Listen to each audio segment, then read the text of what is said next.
మన దేశ చరిత్రలో వెలుగు చూసిన కులాలన్నీ వృత్తి ప్రాతిపదికన ఏర్పడ్డవే. కాని ఇందుకు విరుద్ధంగా దేశ రక్షణ బాధ్యతే పరమావధిగా భావించి రాజ్యాధికారం చేపట్టేందుకు ఉద్భవించిన కులం అగ్నికుల క్షత్రియ కులం.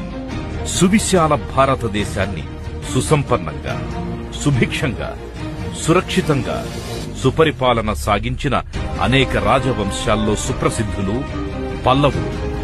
ఆనాటి పల్లవులే నేటి అగ్నికుల క్షత్రియులని ఎందరెందరో చరిత్రకారులు ఎంతగానో శోధించి ఆధారాలతో సహా నిరూపించి చూపారు.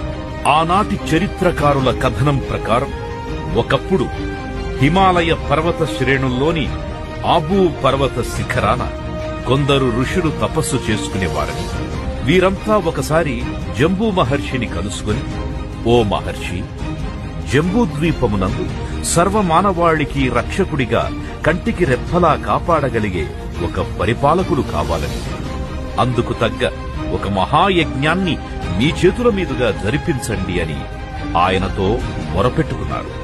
అందుకు సమ్మతించిన జంబూ మహర్షి పాలాయను ధాతువులచే హోమగుండం నిర్మించి